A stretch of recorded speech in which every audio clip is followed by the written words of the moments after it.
great to see you. We're shooting a documentary about car culture in the UK, and I need a second driver. You've made a name for yourself, and it would be great to have you aboard. It's simple. You drive, I tell the story. Let's do it.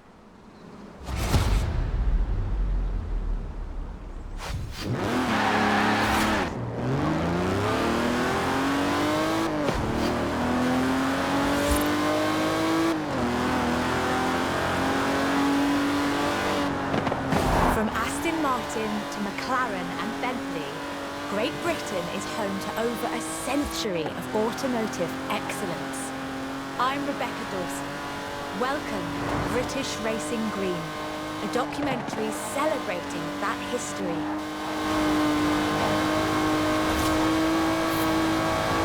The Aston Martin DB5 Vantage was the quintessential Grand Tourer of the 1960s, combining British engineering and Italian design.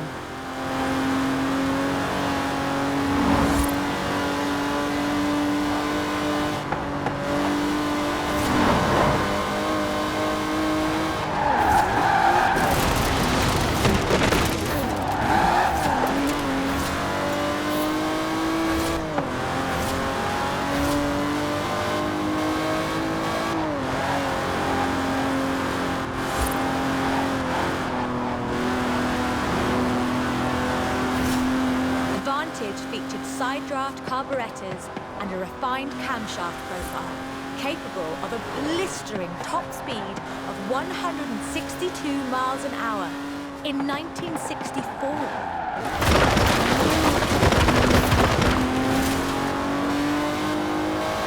The clean lines of Superleggera's bodywork, reclining seats and wool carpets created a car that was luxurious as well as fast.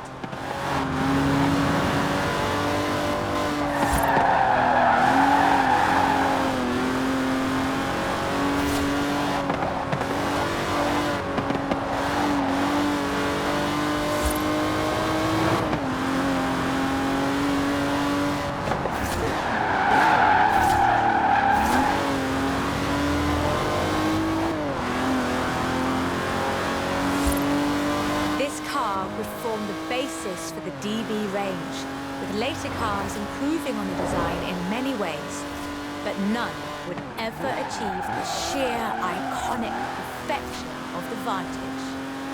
In 200 yards, turn left. Turn left. For all of its beauty and engineering perfection, only 65 of these beautiful machines would ever be built. If you own one, you own a piece of British history.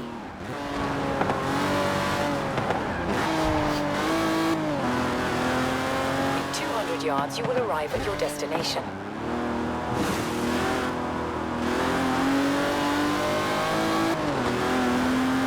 The silver DB5 would be immortalized in half a century of cinema.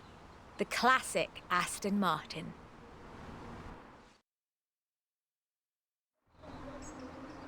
But in 2016, a new DB was unveiled, heralding the dawn of Aston Martin's second century. The DB11 is the first production turbocharged Aston Martin. But is it a worthy successor to that legacy? The short answer is yes. It's bold, responsive, and agile, with perhaps the best GT chassis in the world. And listen to it.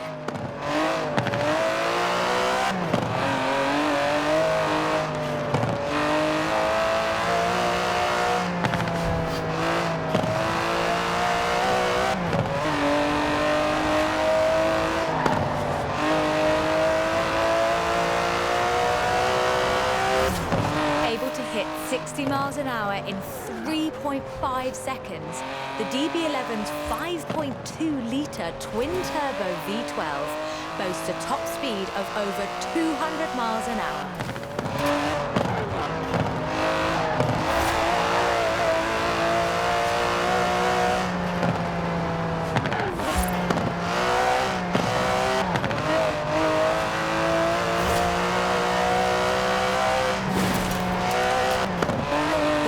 DB11 is not the fastest car in the world, but then it's not trying to be. It's sophisticated, effortless luxury. It's an Aston Martin.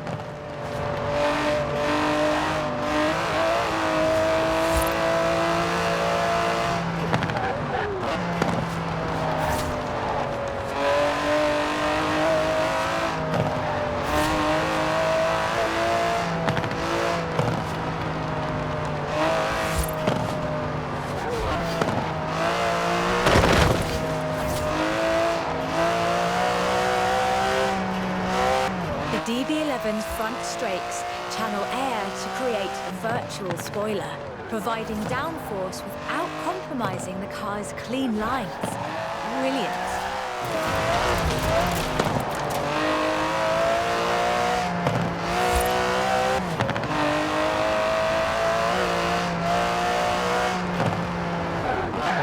Most importantly, I think, the DB11 proves that Aston Martin is ready for another century of beautiful cars.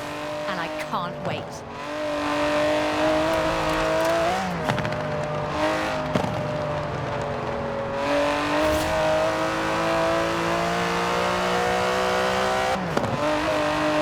Beautiful as they are, Aston Martins are only one of many cars made in the United Kingdom. Let's see what else is out there.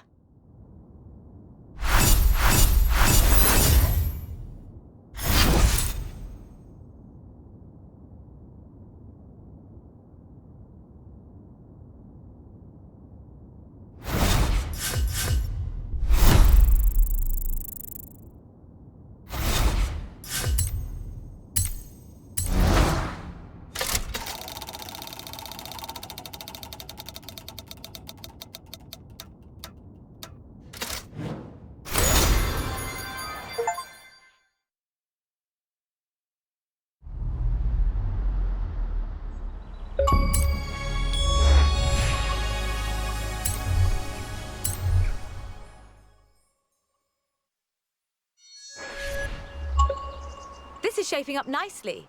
Time for a change of pace, though. At least at first. The next segment is about Land Rover, and we'll be starting out with the Type 3.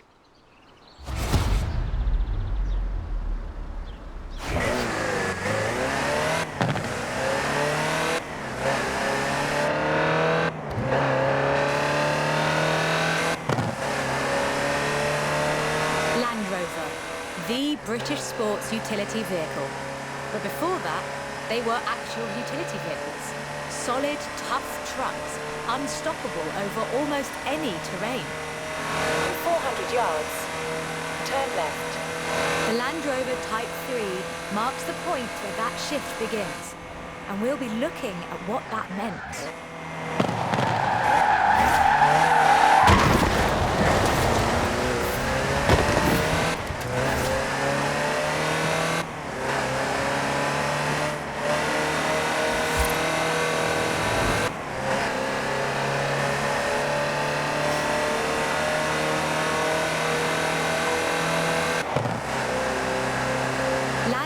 Have taken on almost every task imaginable.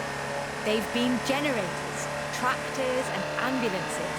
They've brought peace and carried medicines to disaster zones. They've even been buses. Over 500,000 Series 3s were built, and over 70% of those are still on the road today. They were extensively exported and built under license abroad. Belgium, South Africa, even Australia and New Zealand. With a robust chassis and signature Land Rover engineering, the Type 3 also marked the first time that buyers could choose interior options, like seat box protectors and cover boxes.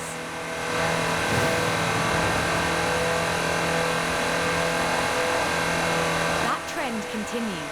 And by 1982, Land Rover were offering the county spec Type 3. Leisure drivers could choose from such luxuries as all-cloth seats, soundproofing and tinted glass. The trend was increasingly clear, and the future of the Land Rover was starting to take shape. If you squinted, you could already see the shape of the first sports utility vehicle, the Range Rover.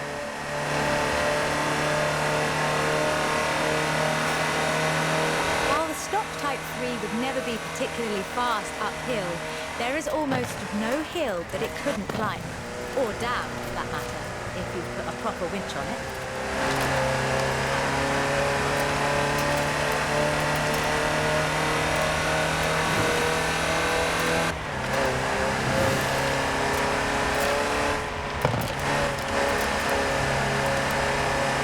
In 1978, a Series 3 was custom built for Her Majesty Queen Elizabeth II. It only had 1,892 miles on the clock when it was auctioned into private hands. And it was in perfect condition. It would be. After all, she trained as a mechanic in the 1940s and will likely remain the only royal able to strip and rebuild an engine. Turn left.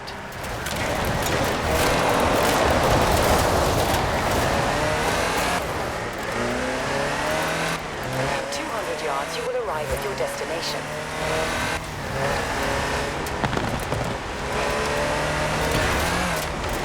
Along with the Range Rover, others would follow. Discovery, Defender, and the Freelander. Each a more sophisticated and enjoyable utility vehicle. But none of them were a replacement for the Type 3. They were a different kind of car.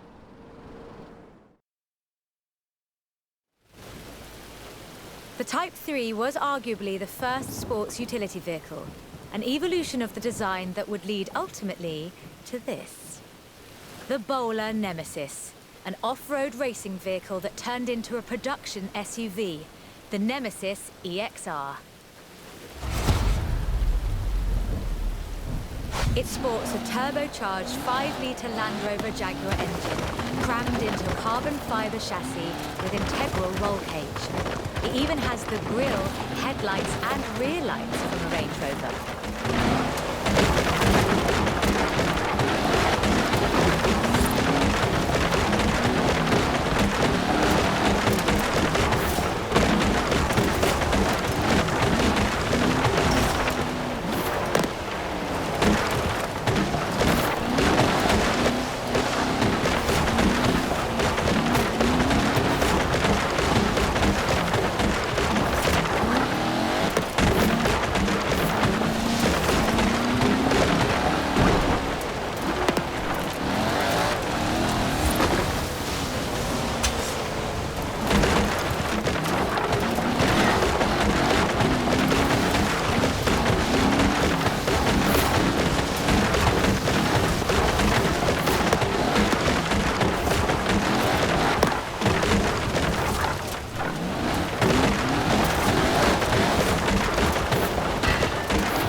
Type 3 would be like if it ever stopped doing important things. This is it. And it's beautiful.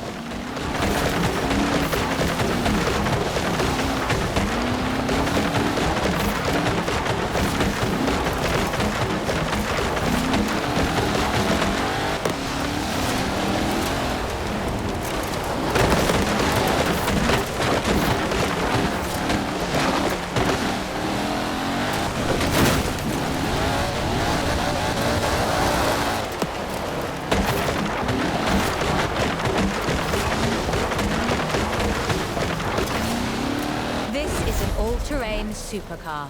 That's the only fair description for this. But that's what you get when you build an SUV with Land Rover DNA.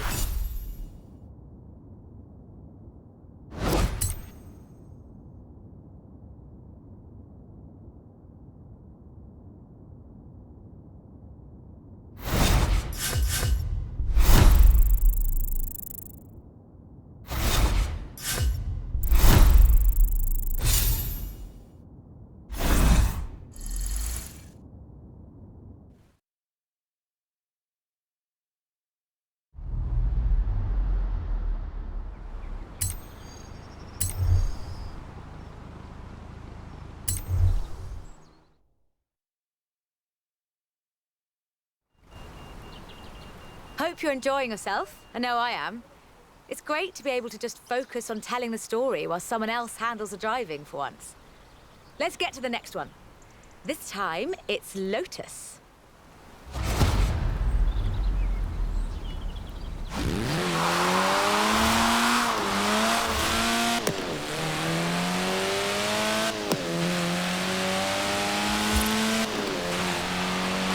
Lotus Engineering Limited began as many stories in British engineering do, in an old barn.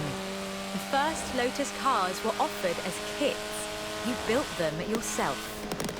From 1962, they began to actually build the cars themselves. The Elan Sprint showed exactly what they intended to do. Built around a steel backbone with a fiberglass chassis, the Sprint weighed in at a meager 687 kilos parked on the curb. On the road, this translated into brilliant agility and fantastic performance.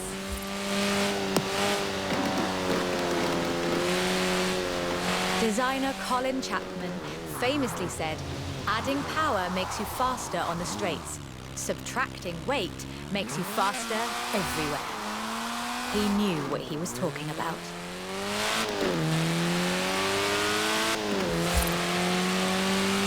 In 400 yards, turn right.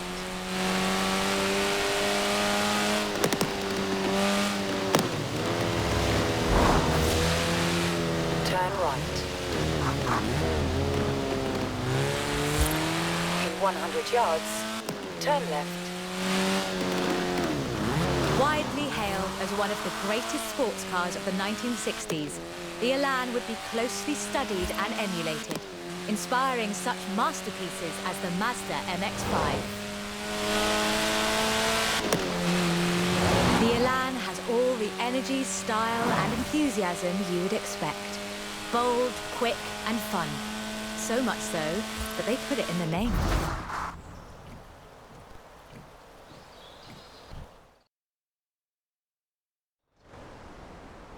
The Elan Sprint was a financial as well as an engineering success for Lotus, validating their approach to design and resulting in a whole family of light, agile roadsters.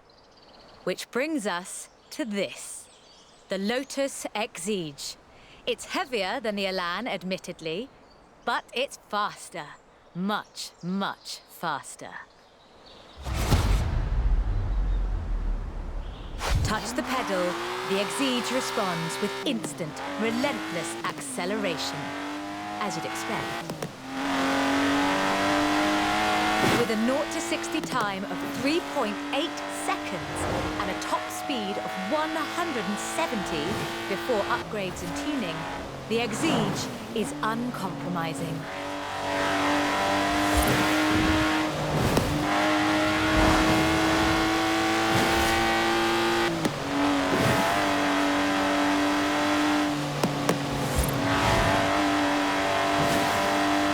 There's no power steering, so you can really feel the road. A genuinely thrilling drive, and one that isn't afraid to demand you take it seriously. In 400 yards, turn left. Turn left. In one word, Lotus is about the experience. Uncompromising, challenging. This is a car that demands you drive it well. And when you do, you'll see what the fuss is all about.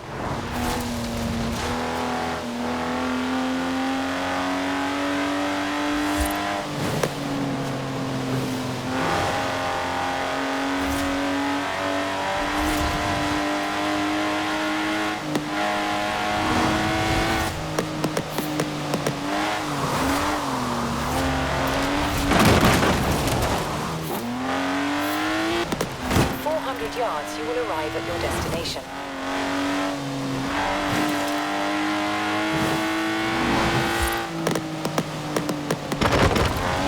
And with rumoured launches of 2 new cars in 2020, Lotus looks set to push the benchmark of the experienced sports car well into the next century.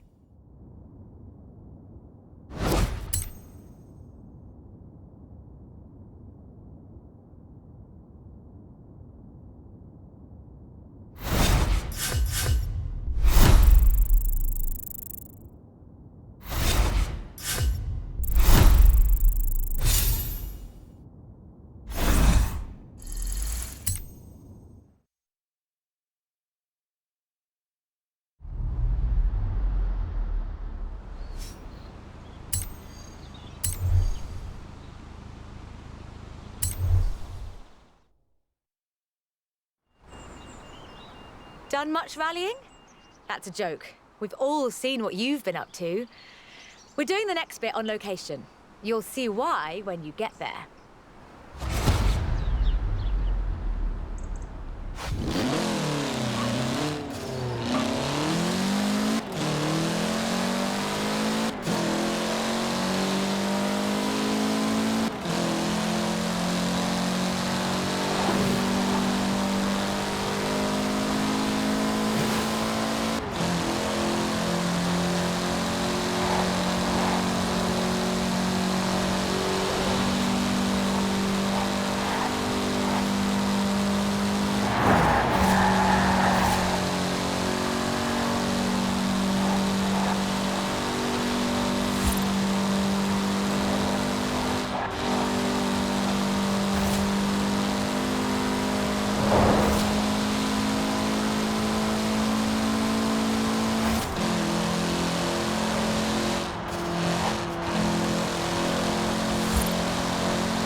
Yards, you will arrive at your destination.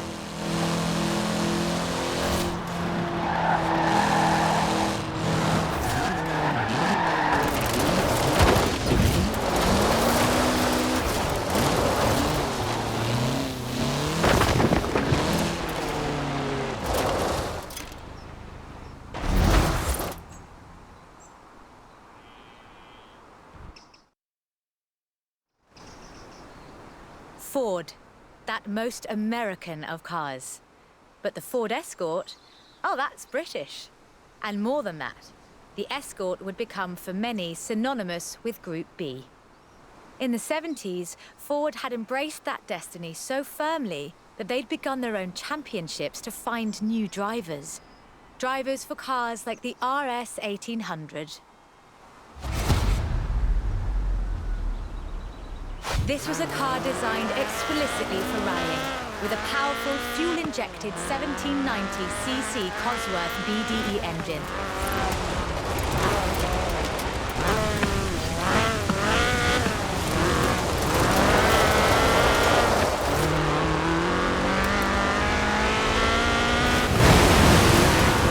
Homologation rules required that all cars entered into the Group be production, so Ford built 200 of them.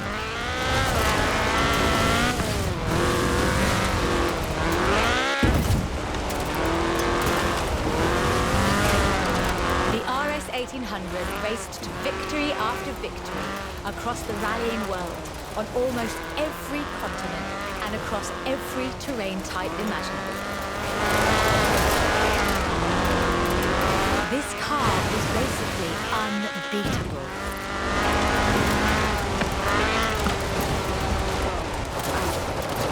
The RS 1800 brought home 17 World Rally Championship victories for Ford.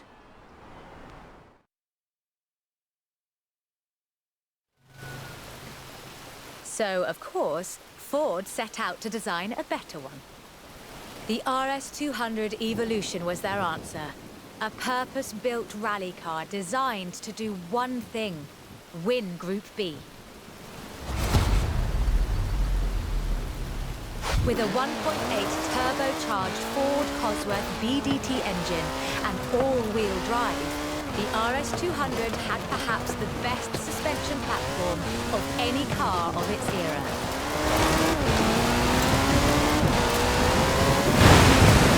The chassis was fiberglass from Reliant, and a massive Ford parts bin was raided to give the car that iconic look.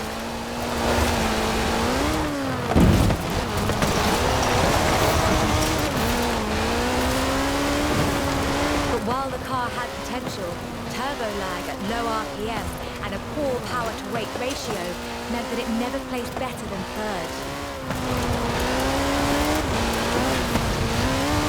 The end of Group B in the mid-80s meant the end of the RS 200 as a rallying car.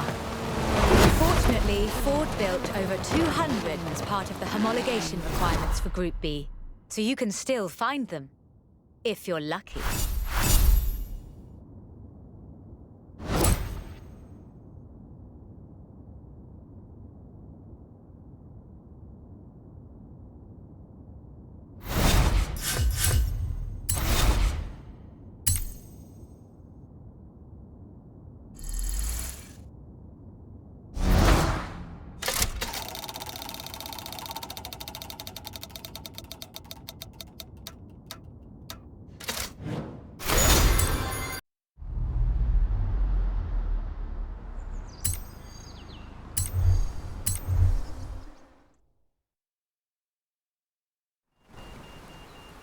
You know, I really like this car. Not that I'd want to drive it for too long. Squeeze yourself in there and let's see just how fast you can make it go. Which won't be too fast. But hey, I could be surprised. The Peel P50 has the dubious honour of being the smallest production car in the world. A one-door microcar coupe, featuring a 42cc air-cooled engine capable of a heinous 38 miles an hour. And a handle, so you can pick it up and carry it with you when you get to work. And keep in mind that this is the production version. The prototype had the single wheel at the front. Why would you think that was a good idea?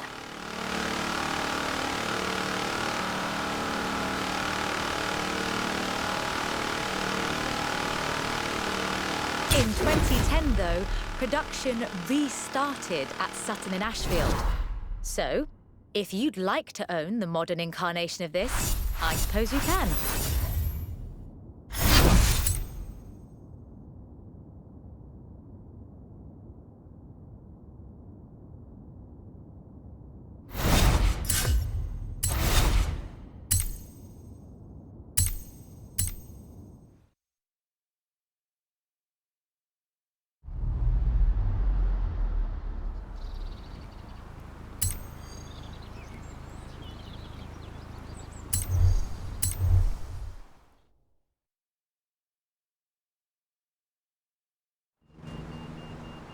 Hey there! How about a car with some actual legroom and some actual speed? This section's about what happened when McLaren decided to make a road car. You're going to enjoy this. The track and the road have very different requirements. For McLaren, that was a challenge they were more than willing to embrace. In 1988, they set out to create the finest sports car the world has ever seen.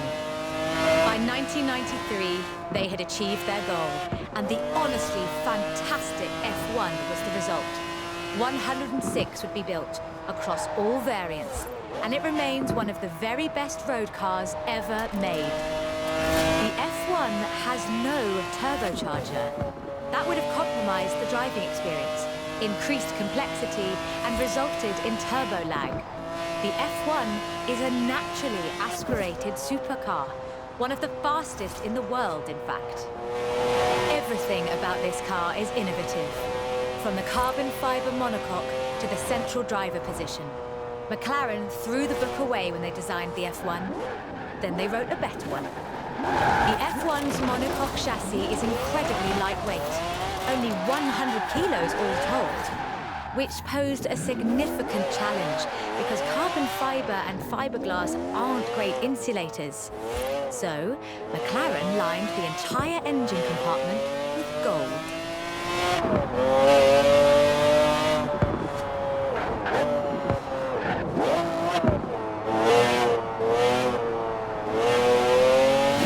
In 1998, the F1 prototype set the world record for fastest production car, a record that would stand for 2 decades until the Koenigsegg CCR claimed the crown. McLaren's racing heritage is so deeply ingrained in this machine that when they took it to Le Mans in 1995 and faced off against purpose-built racing machines, they won.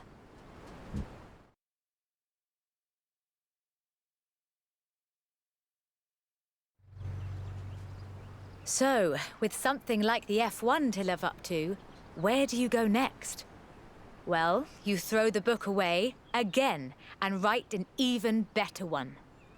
The result is the McLaren P1, a hybrid electric sports car that stands head and shoulders above the F1. The P1 GTR will hit 60 miles an hour in 2.4 seconds. That's 0.7 seconds faster than the F1. That's an eternity for a supercar.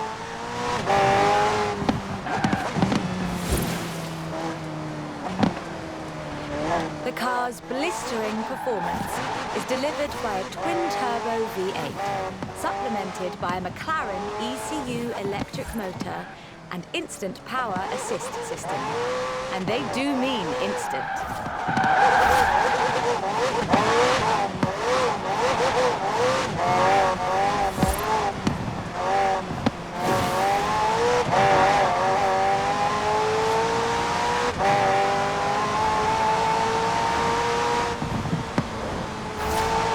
Remember those problems with turbo lag? McLaren solved that with the hybrid drive. While the turbos build pressure, the electric motor drives the wheels. No turbo lag, just torque. And because it's a hybrid, it has an all-electric range. Running on batteries alone, that's 6.2 miles. A bit more if you're going downhill.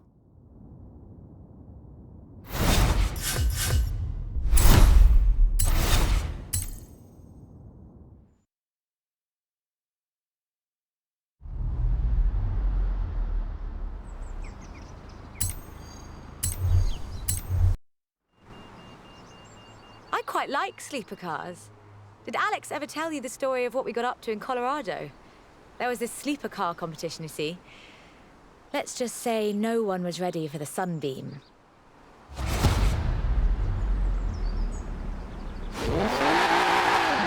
Lotus never quite let go of the upgrade game. So in addition to building their own supercars, they upgraded cars from other marques too. The Lotus Carlton was one such aftermarket upgrade. Lotus took a respectable four-door Vauxhall saloon and turned it into a supercar. From the outside, there are a few signs that this is something special. Wider wheel arches, that sort of thing. But under the bonnet, that's where the magic starts. Engine capacity was increased to 3.6 litres, and twin Garrett T25 turbochargers were added. The engine block was reinforced, and new crankshafts were forged by Opel and machined in Germany. At the roundabout, take the third exit. The tyres were widened, and the tyre compound from the Lotus Esprit was used. To handle camber change issues, they put in the self-leveling suspension from the Opel Senator. The only upgrade they didn't put in was an electronic speed limiter. All of this resulted in the Lotus Carlton, designated Type 104 by Lotus. A 177 miles per hour supercar, masquerading as a four-door saloon. Only 950 of these custom gems were built, and they've become something of a modern classic.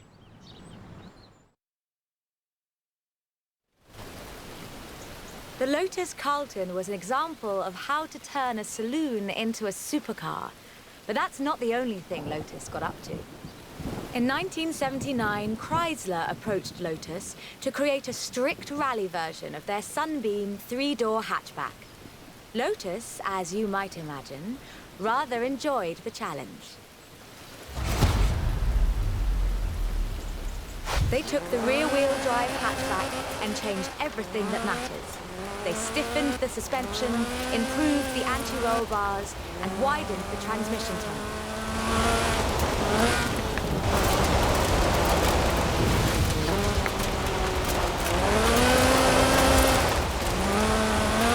Performance was increased by fitting a 2.2-litre version of the Lotus 911 slant four-cylinder engine, resulting in an impressive 250 brake horsepower. up from a meager 105 on the original.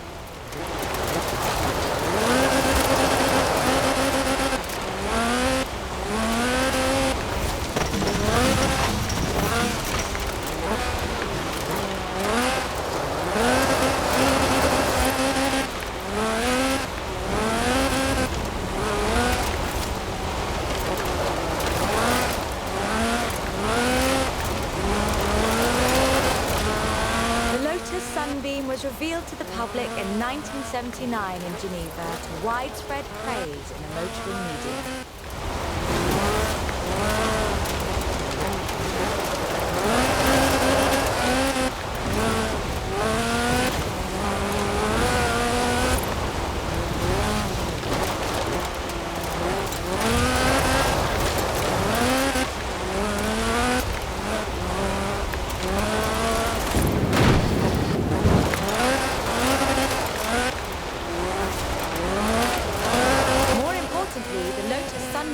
Racing success too.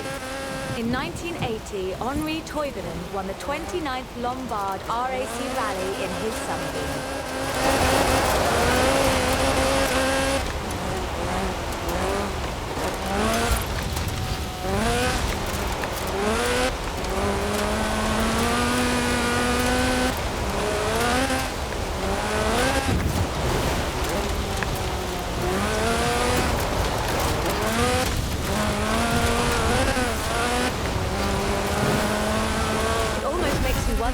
Lotus should do more conversions.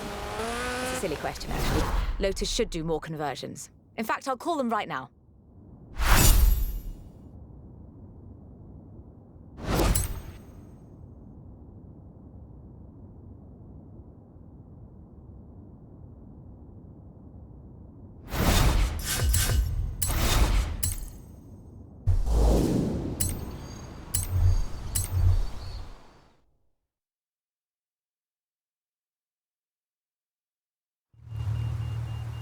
I honestly think these might be some of the most beautiful cars in the world.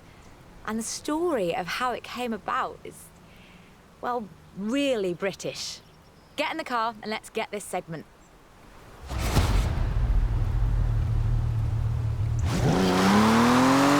Jaguar is a bit of a favourite of mine. The company is almost 100 years old and was originally founded to build sidecars for motorcycles. But this is the car that really set the bar, I think. The 1961 E-Type. When he saw it, Enzo Ferrari called it the most beautiful car in the world. High praise indeed. He wasn't alone in his admiration. Accolades have followed this car ever since. It's been in movies, comics, games, and TV shows. Unlike some later cars in the marque, it wasn't just looks though. The E-Type was light and fast. It would do 153 miles an hour and stopped on innovative four-wheel brakes that were better than anything Ferrari or Porsche or even Mercedes-Benz had. It was solid too, with a design based on the D-Type that won the 24 Hours of Le Mans 3 years in a row. At the roundabout, take the second exit.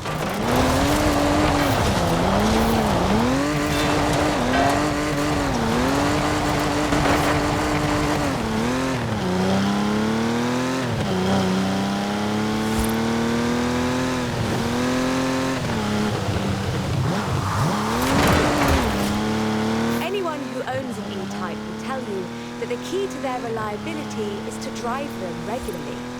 As if you'd need the excuse.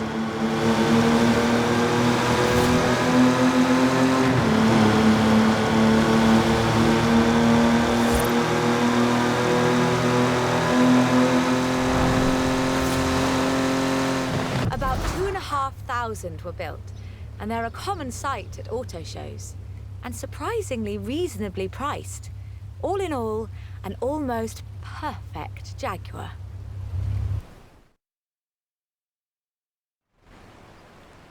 The E-Type was the successor to the Le Mans winning D-Type. But what would that look like if Jaguar designed it today? In 2013, Jaguar answered that question with the F-Type Project 7, a spiritual successor to the E-Type, and designed from the ground up to be the purest, most enjoyable Jaguar yet. The car's heritage is proudly displayed in the gorgeous D-Type curves and the distinctive aero hunch behind the driving position. But like the E-Type, it's not just a pretty face.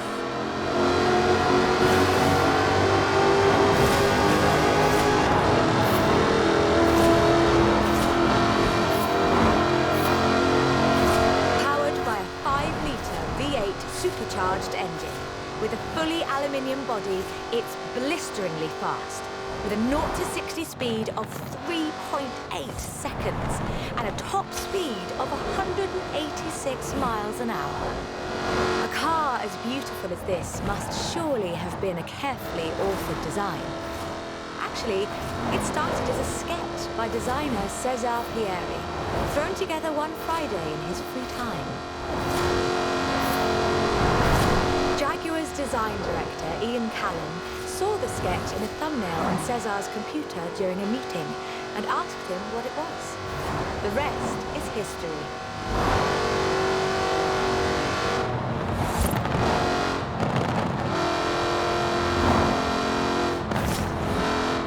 "250 Project 7s were built, as both a successor to the E-Type and as a celebration of Jaguar's victories at Le Mans.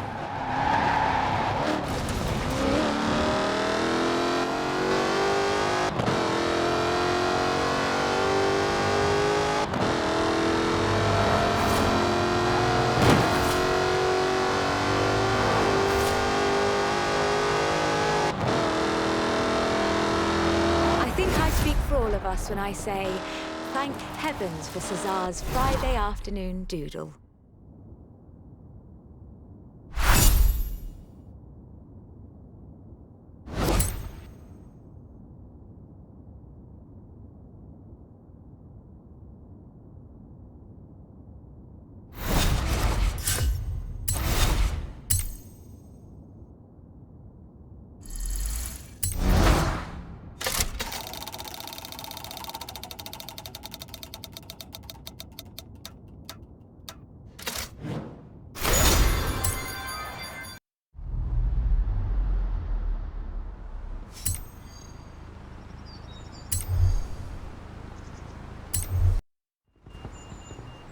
We're almost done, but we've saved the good stuff for last.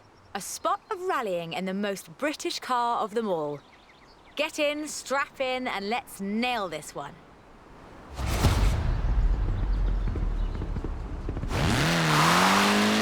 There is one car built in Great Britain that is, quite fairly, considered one of the most influential cars of the century. It's a surprisingly spacious little city car with a side-mounted engine. It's an icon of popular culture. It's been built on every continent where there's a car factory. It's the Mini.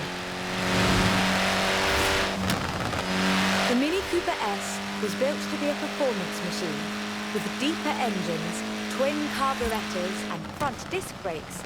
This scrappy little machine would go on to achieve more than 30 racing victories in the 1960s and 1970s.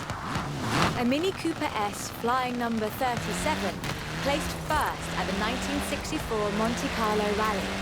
Driven by Paddy Hopkirk and Henry Liddon, this was the last time all British crew would win the event. But not the last time a Mini would. At Monte Carlo in 1966, Minis took the first, second and third positions. They were all disqualified because they had dimming headlamps, not because they were winning everything in sight. In 1999, the Car of the Century Award was presented to the most influential car of the 20th century. The Mini came second. It was beaten by the Model T Ford. That's fair, I suppose. 5.3 million Minis would be sold, making it the most popular British car.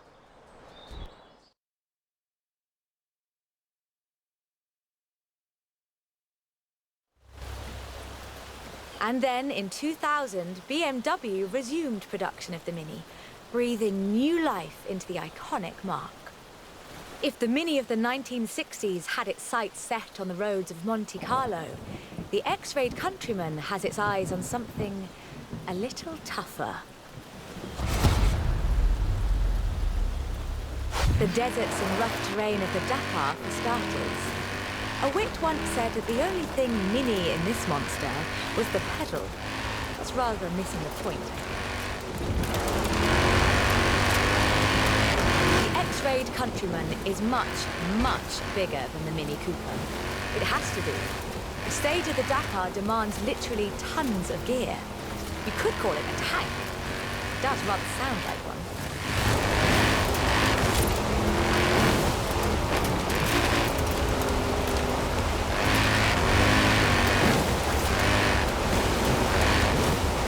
When Mini's X-Rayed division set out to build this thing, they had one goal in mind: winning the Dakar. And they did, every year, from 2012 to 2015.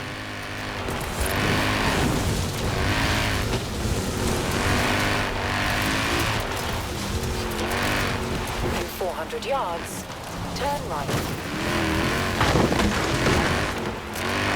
It's designed to be driven for 2 weeks over deserts and badlands, 5 kilometers above sea level. And it still handles like a hot hatch on a nice bit of dry airspeed.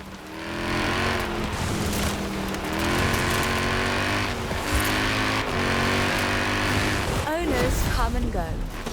The heritage of a car like the Mini is more than who owns the keys to the shop. I fully expect to see Mini's wings flying for another century.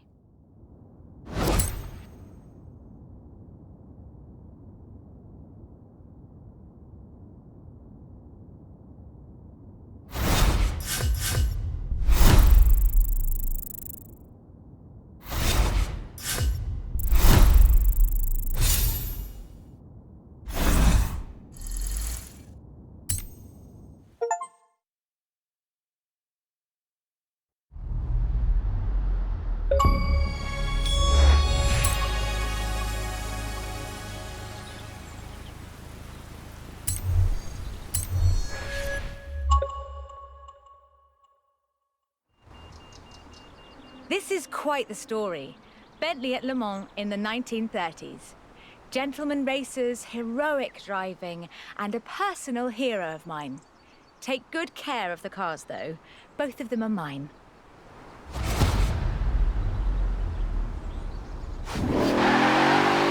Bentley, a company founded in 1919 in Cricklewood, North London, and purchased by Rolls-Royce in the 30s.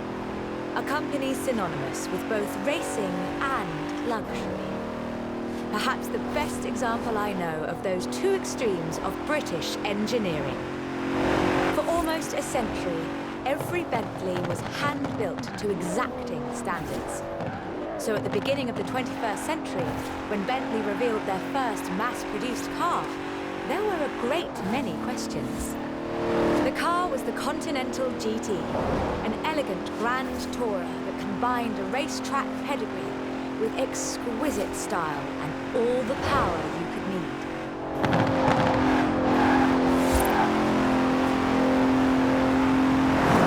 The move to mass production has done nothing to blunt the Bentley experience. The 2017 Continental Supersport is responsive, fast, and beautifully designed.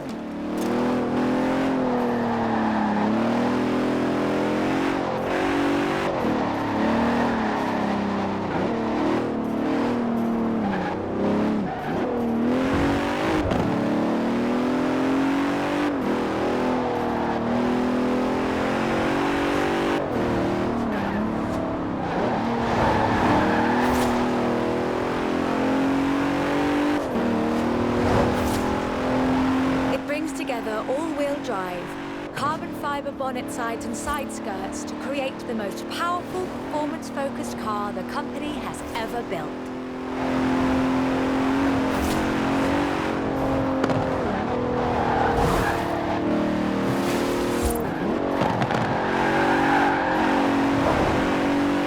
But never forget, Bentley's pedigree is racing, and the Bentley Continental embraces that. In 2007, a largely standard Continental Speed GT broke Bugatti's record for the flying kilometre on the frozen Baltic Sea. And then in 2011, they broke their own record. 205 miles an hour, both ways, on ice. Even when building these gorgeous Grand Tours, Bentley is driven to excellence.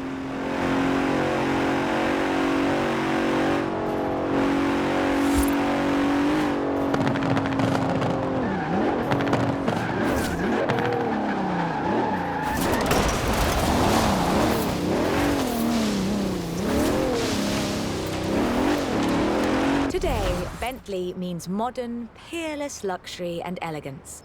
But that's far from the full story.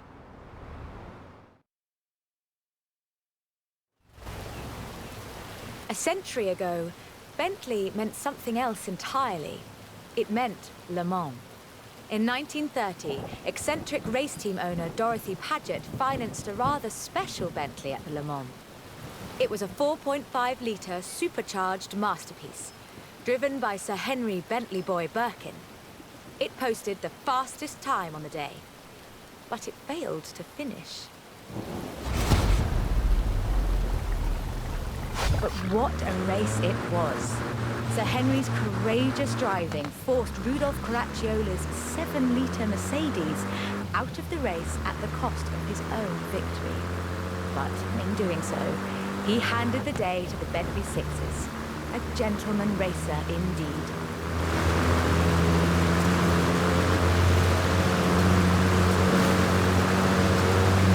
Sir Henry knew he didn't have anything to prove. In 1929, the adventurer Mrs. Mary Victor Bruce had already driven the resolutely modern 4.5-litre Bentley at Montpellier, setting distance, speed and endurance records. The Bentley's performance so annoyed Ettore Bugatti that he called it the world's fastest lorry.